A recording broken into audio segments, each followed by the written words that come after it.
এই যে কালী পুজো উপলক্ষে আমরা সবাই মায়ের বাড়িতে এসেছি।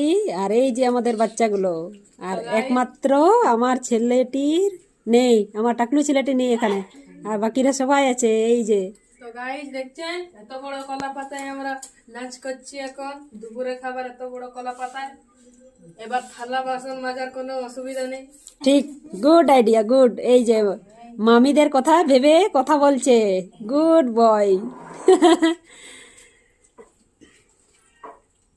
এই যে মামা বাড়ি এসে কেমন লাগছে বিটি কৃতিকা? অনেক ভালো লাগছে।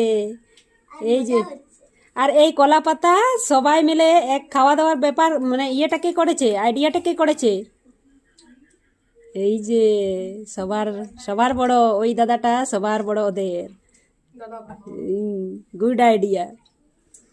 তাইলে সারনা, কিছু বলবি? ভালো লাগছে? হুম।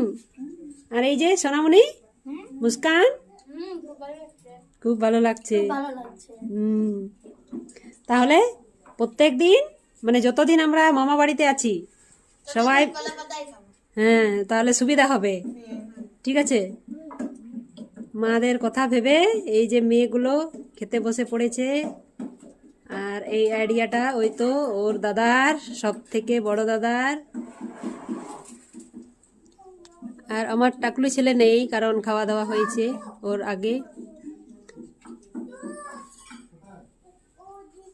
আর আর কে বাকি আছে? ঋষি বাকি আছে, আর কে বাকি আছে? কেউ আর কেউ না? ও তাহলে ঠিক আছে, সবাই বাই বাই করে দে।